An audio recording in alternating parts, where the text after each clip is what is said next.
오늘 주시는 생명의 말씀 시편 118편 19절로부터 21절까지의 말씀, 의의 문으로 들어가자라는 제목의 말씀을 가지고 하나님의 말씀을 대언합니다. 시편 118편 19절부터 21절 말씀, 의의 문으로 들어가자. 찾으셨으면 19절로부터 21절까지의 말씀 함께 봉독하십니다. 내게 의의 문들을 열지어다. 내가 그리로 들어가서 여호와께 감사하리로다. 이는 여호와의 문이라. 의인들이 그리로 들어가리로다. 주께서 내게 응답하시고 나의 구원이 되셨으니 내가 주께 감사하리이다. 아멘. 잠깐 기도하겠습니다. 하나님 아버지께서 베푸신 구원, 아버지께서 베푸신 권능, 그 전능하신 하나님의 손길을 찬양합니다. 그 은혜와 그 긍휼을 따라 살아가는 자, 오직 의의 문을 들어가 아버지 앞에 감사하며 아버지 앞에 부르짖고 기도하여 주께서 주시는 응답으로 인해 더욱 찬송할 수 있기를 원합니다. 주여, 만세전부터 지금까지 이끄시고 인도하시며 찾는 자들에게 늘 가까이 해주시는 주님, 오늘도 주님을 찾습니다. 만나주시고 가까이 해주시사 고와 같이 버려두지 아니하시고 하나님이 가장 사랑하는 자로 주님과 동행하는 귀한 날 되게 하옵소서. 예수님 이름으로 기도 올려나이다. 아멘. 19절에 내게 의의 문을 늘 열지어다. 내가 그리로 들어가서 여호와께 감사하리로다. 이렇게 19절에 기록되어 있는데, 의의 문은 바로 가장 대표적으로 우리가 육안으로 볼 수 있다면 이 말씀에서는 예루살렘 성전을 얘기할 것입니다. 우리에게는 의의 문이 눈으로 보는, 육신의 눈으로 보는 문은 어떤 문일까요? 우리 교회의 문이겠죠. 그리고 또 영의 눈으로 본다면 이 문은 바로 양의 문 대신 예수이실 것입니다. 의의 문들을 열지어다. 내가 그리로 들어가서 여호와께 감사하리로다. 이것은 바로 무엇입니까? 우리가 전쟁을 나갔어요. 전쟁을 마쳤어요. 하나님의 도우심으로, 하나님의 인자로, 하나님의 권능으로 역사에 있어서 승리했어요. 승전가를 부르면서 성으로 돌아오는데 어때요? 문을 열어라. 뭐 할 필요도 없죠. 뭐 장화하면서 빵빠레를 울리면서 탁 들어오면 승전에 이미 보고는 받은 바 있고요. 온 백성들이 길을 들고 나와가지고 저기 오는 군사들을 보면서 와 이렇게 소리를 지르고 아마도 영광 그러면서 아주 그냥 환호를 할 것입니다. 이렇게 의의 문을 열지어다. 승전하는 군사로 나아가는 자, 그 부르심에 하나님께서 응답하심으로 하나님의 은혜로 기쁨으로 승리한 자는 바로 이러한 기쁨으로 나아올 것입니다. 바로 우리 안에 늘 하나님의 성전을 들어올 때 승리의 문으로 여기고 들어올 수 있기를 원합니다. 주님, 내가 들어갑니다. 우리가 찬송해 보면 만세 반석 열리니 내가 들어갑니다. 바로 무엇입니까? 예수 죽으신 보혈을 의지해서 우리가 의롭다 하심을 입고 그 의롭다 하심을 입은 사람들은 어떻게 합니까? 그 문으로 들어가지요. 천군 천사가 옹이하면서 환호하면서 그 문을 열어줄 것입니다. 우리는 그것을 늘 바라보면서 하나님 성전 문으로 들어오는 저와 여러분들이 되어야 될 줄 믿습니다. 의를 주시는 것이 그렇다면 교회 문을 딱 여는 순간 의로 무조건 들어오는 것이냐? 들어오는 관문이 될지는 몰라도 의롭다 하심 자체를 얻을 수 있는 것은 아닙니다. 바로 무엇입니까? 들어와서 주님, 나는 죄인입니다. 나의 죄를 속하소서. 오늘도 또 죄인이 하나님의 이 궁전 안에 하나님의 성결하시고 성신이 깃들어져 있는 이 성령의 전 안에 죄인이 들어왔습니다. 예수 피로 심각해. 예수 샘 우슬초로 나를 깨끗이 씻어 주옵소서. 이렇게 기도하면서 예수 이름으로 기도할 때 의롭다 하심을 얻을 줄 믿습니다.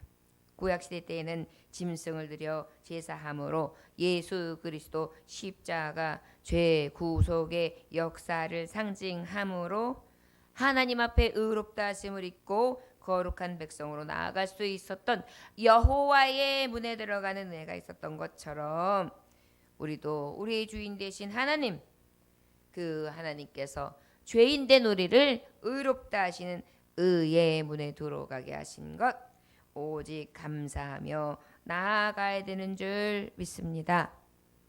20절에 이는 여호와의 문이라 의인들이 그리로 들어가리로다 이렇게 기록되어 있습니다. 의인이 그리로 들어간다. 또한 이 문은 죄인들이 의인으로 하나님께서 칭해 주시는 그러한 깨끗하게 씻는 곳이기도 하지만 또 어때요? 아무나 들어갈 수 있는 문도 또 아닙니다, 여러분. 하나님께서 예정 가운데 부르신 자, 하나님 택자가 아니면 성전에도 들어올 수가 없어요. 그래서 은혜인 것입니다. 우리가 믿지 않는 자, 또 초신자들 같은 경우에는 그러면 택자만 들어온다 그러면 왜 전도해야 하고, 그렇다면은 전도 입지 못한 그런 사람들, 오지 못하는 사람들은 하나님이 버리신 자 아니냐, 이건 불공평한 거 아니냐, 이렇게 이야기할 수 있어요. 여러분, 불공평할지라도 피조물되는 우리가 조물주 되신 하나님 앞에 어찌 항거할 수 있겠습니까? 그러나 하나님께서는 우리에게 은혜의 문은 열어주셨어요. 복음을 듣게 하셨어요. 할 수 있는 대로 복음을 전케 해주셨어요. 기회를 주셨다는 것입니다. 그러나 우리가 하나님 앞에 로버트처럼 하나님을 믿고 나가는 것이 아니라 우리 안에 똑같은 성령의 씨를 주셨는데 그 성령의 씨앗이 이 좋은 밭 하나님의 말씀 앞에 탁 들어가서 열매를 맺고 그 앞으로 나아갈 때 바로 의의 은혜가 우리에게 임하게 되는 것입니다. 그때로부터 비로소 의인이다 이렇게 여김을 받게 되는 것이죠. 한마디로 말하면 하나님의 긍휼이요, 하나님의 은혜, 말로 달 수 없는 선물, 우리가 정말 그 측량할 수 없는 사랑을 알지도 못하고 깨달을 수도 없는 하나님의 생각과 우리의 생각이 다르며 그의 생각과 그의 깊음과 그의 넓음과 그의 높음을 우리는 깨달아 알 수 없다는 것입니다. 우리 옛말에 이런 말이 있잖아요. 참새가 어찌 백로의 마음을 알 수 있겠냐고요. 하물며 지으신 하나님의 마음을 우리가 어찌 알 수 있겠습니까? 한 치 앞도 모르죠. 내 앞에 있는 사람이 무슨 생각을 하고 있는지도 모르죠. 또 나의 갈 길이 어찌 될지도 몰라요. 그러면서 마치 모든 것을 아는 것처럼 하나님 앞에 하나님이 하시는 일에 대해서 늘 불평하고 오만하게 또 하나님 앞에 대항한다면, 이것은 대적한다면 바로 이것 자체가 하나님 앞에 용서받지 못할 죄이라 생각됩니다. 그래서 하나님을 믿지 않고 하나님을 영접하지 않는 것이 가장 큰 죄인 거예요. 아브라함도 하나님은요 그의 믿음 하나 보시고 의로 여기셨습니다. 창세기 15장 6절에 보면 아브라함이 여호와를 믿으니 여호와께서 이를 그의 의로 여기셨다. 여러분, 우리가 성전을 아무리 다녀도요 예수님을 내 의로 여기고 내 주로 모시고 예수 없이는 나는 구원이 없습니다. 예수 없는 삶은 죽은 삶입니다. 이렇게 고백하며 믿음으로 나아가지 않는다면 성전들을 수없이 밟고 100번 1000번을 밟았다 할지라도 평생을 밟았다 할지라도 그는 의롭다 하심을 입은 자라 할 수 없을 것입니다. 오직 예수 외에는 구원을 받을 어떠한 이름도 주신 적이 없어요. 갈라디아서 2장 16절에 보니까 사람이 의롭게 되는 것은 율법의 행위로 말미암음이 아니요 오직 예수 그리스도를 믿음으로 말미암는 줄 알므로 우리도 그리스도 예수를 믿나니 이는 우리가 율법의 행위로서가 아니고 그리스도를 믿음으로써 의롭다함을 얻으려 함이라. 율법의 행위로서는 의롭다함을 얻을 육체가 없느니라. 우리가 행위로 누가 의롭다 할 수 있어요. 그래서 우리는 정죄할 수도 없는 것입니다. 함부로 이야기할 수도 없는 것입니다. 우리에게는 늘 겸손과 긍휼로 하나님께서 주시는 은혜만을 사모함으로 내 영적인 모습이 어떠한가 늘 살펴서 하나님 앞에 온전히 설 수 있기를 사모해야 되는 줄 믿습니다. 자, 그렇다면 오늘 본문에 정말 지금 고백한 것과 같이 특별히 왜 하나님 앞에 감사한다고 하느냐? 21절에 보면 하나님 앞에 주께서 내게 응답하시고 나의 구원이 되시니 내가 주께 감사하리다 그랬어요. 특별히 기도를 응답해 주셨다 라고 하나님 앞에 감사하고 있습니다. 여러분, 저와 여러분들이 심한 고통을 당할 때, 죽을 처지에 곤경에 처했을 때 하나님 앞에 기도하면 하나님이 들어주시잖아요. 그 구원을 얻었을 때 얼마나 기쁩니까? 말로 할 수 없죠. 그 은혜를 생각하면서 곱씹으면서 그때 받은 은혜를 잊지 않기 위해 열심히 노력하는 게 필요해요. 우리의 속사람은요, 어떤 습성이 있느냐면 성령의 은혜로 아니면은요 늘 잊어버려요. 은혜가 은혜인 줄 몰라요. 감사를 잊어버려요. 내게 받은 바 축복이 무엇인지 다 잊어버리고 없는 것 보고 원망하고 불평하는 게 우리의 속사람이 죄인의 모습이에요. 그렇기 때문에 늘 하나님께서 건져주셨던 은혜 생각하면서 감사해야 되고요. 나를 살리신 하나님 앞에 내가 다시 주신 이 생명 가지고 뭘 할까? 죽도록 충성해야지. 내가 하나님 앞에 꾀부리면 안 되지. 내가 하나님 앞에 부르짖는 이 시간을 놓치면 안 되지. 내가 받은 은혜가 얼마나 큰데 이러한 은혜 받은 자의 그러한 마음이 있을 때 이것이 마음과 뜻과 온 정성을 다해서 하나님을 섬기는 자의 심령이라 믿습니다. 아버지는 기도할 때 응답하십니다. 구원해 내십니다. 할 수 있거든요. 무슨 말이냐? 믿는 자에게 능치 못함이 없다. 믿고 구하라. 받은 줄로 믿으라. 그리하면 그대로 되리라. 얼마나 우리 하나님 확신 속에 귀한 말씀을 주셨습니까? 저와 여러분, 우리 아버지께서는 언제든지 이 의의 문에 들어와 부르짖으면 응답해 주시고 구원해 내시며 들어오는 자마다 함께 해주시고 영광을 받으시고 영광스럽게 하시는 지극히 전능하신 하나님임을 찬송할 수 있는 저와 여러분들 되시기를 주의 이름으로 축원합니다. 특별히 올해에 제게 주신 생명의 말씀 1년 동안 묵상하면서 가야 될 말씀은 에베소서 6장 18절을 주셨어요. 작년에도 비슷한 말씀 거의 같은 말씀을 주셨는데 참 우리 하나님이 말씀을 기도하면서 우리가 사람을 뽑을 때도 성령께서 주시는 것은 제비를 뽑게 하셨듯이 이 말씀을 뽑는데 각자에게 얼마나 맞게 주시는지요. 또 놀랍습니다. 에베소 6장 18절의 말씀은 모든 기도와 간구를 하되 항상 성령 안에서 기도하고 이를 위하여 깨어 구하기를 항상 힘쓰며 여러 성도를 위하여 구하라. 이게 제 주신 말씀이에요. 얼마나 지엄하신 말씀입니까? 너 맡겨진 게 뭐야? 너 직임이 뭐야? 너 목사지? 네가 할 게 뭐야? 기도야. 너는 네 육신으로 살아갈 것이 아니라 성령 안에서 살아야 돼. 성령이 충만하기를 위해 기도해. 깨어 구해. 그런데 그냥 구하면 안 돼. 힘써. 누구를 위해? 여러 성도를 위해. 너무나 무서운 하나님의 큰 음성이. 여러분 꼭 뭐 자다가 하나님의 음성을 우리와 같은 음성을 들어야지만 그게 음성입니까? 이게 큰 음성, 지엄하신 음성, 너무나 두려운 음성이죠. 그래서 제가 이 말씀을 뽑은 다음부터는 매일 하루에 한 번씩 이 말씀을 묵상해요. 그리고 다시 제 마음을 하나님 앞에로 이렇게 집중합니다. 저와 여러분, 기도하면 교회를 살피신다는 거예요. 기도하면 이 의의 문에 들어와 기도하면 성도들과 함께 해준다는 거예요.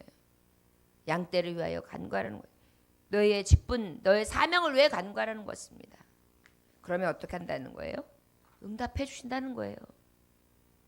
저와 여러분, 우리도 이 말씀은 저에게만 주신 것이 아니라고 믿습니다. 에베소서도 이 말씀 바로 위에 보면 전신갑주를 입으라는 말씀이에요. 우리가 정말 1년 동안 싸움하는 군사처럼 전신갑주를 입고 사방에 싸우려고 드는 정말 우겨싸민 원수마귀 저들에게 있어서 내 영혼 또 내게 맡겨진 양떼들의 영혼을 잡아가지 못하도록 깨어 근신하여 기도하고 힘써 성도들을 위해 간구하는 제가 되기를 원합니다. 또한 이 새벽에 깨워주시는 하나님의 종된 여러분들에게도 이 말씀을 주신 줄 믿습니다. 그리하시다면 우리 하나님께서는 어떤 시련 가운데서도 동행해 주실 줄 믿습니다. 우리 인생의 선장이 되어 줄 줄 믿습니다. 인생은 바다라고 하지 않습니까? 그러나 인생의 광풍을 만난다 할지라도 주님이 우리의 선장 되시면 걱정할 것이 없습니다. 한 소설가의 이야기 중에 여객선을 타고 한 소설가가 여행을 하면서 여객선을 타고 즐기고 있는데 갑자기 바다 한가운데서 풍랑이 일더랍니다. 무섭게 바람이 막 몰아차오는데 가만히 앉을 수가 없어가지고 갑판에도 나갔다가 또 이렇게 앉았다가 어떻게 하면은 이따가 만약에 위험이 있으면은 뛰어내려야 되는가, 그러면 여기서 어떻게 살아남을까 막 두려워서 떨어가지고요, 막 이 소름이 끼칠 정도로 그렇게 무서워하고 있는데 어린아이 하나가 이렇게 나와가지고 깡충깡충 뛰어다니면서 재밌게 놀더래요. 그래서 야, 너는 저 풍랑이 무섭지 않니? 꼬마야? 물어봤더니 아저씨, 제가 지금 선장실에서 나오는 길이에요. 우리 아빠가 선장이에요. 그런데 우리 아빠의 얼굴을 보니까 아빠의 얼굴이 편안해요. 아무 일 없을 거예요, 아저씨. 선장 되신 하나님이 평강의 하나님, 임마누엘의 하나님이신데 왜 우리가 두려워해야 합니까? 오히려 우리는 도리어 기도하고 구원이 되시고 은혜와 평강을 더해 주시는 하나님 아버지 앞에 늘 기대어 의의 문에 들어와 의롭다 하심을 입고 의의 문에 들어와 평강하심을 입고 의의 문에 들어와 늘 하나님 주시는 긍휼과 사랑으로 충만한 삶 살아갈 수 있는 저와 여러분들 되시기를 주의 이름으로 축원합니다. 기도하겠습니다. 하나님 아버지 감사합니다. 주님께서 주시는 은혜 없이 어찌 하나님 앞에 설 수 있으며 하나님을 부를 수 있으며 하나님을 믿고 의지하며 의의 문에 들어갈 수 있사오리까? 오직 아버지의 은혜입니다. 주님 주신 능력 가지고 넉넉히 세상을 이기게 하시고 어떠한 파도와 시험이 있다 할지라도 주님 주신 힘으로 모든 것을 이기며 아버지의 능력으로 살아가는 귀한 날들이 되게 하여 주옵소서. 성소에 들어와 하나님이 주시는 권세와 능력으로 주님이 주신 평강으로 승리케 하여 주옵소서. 예수님께 하신 이름 받들어 축복하며 기도 올려옵나이다. 아멘. 주님 가르치는 마치겠습니다.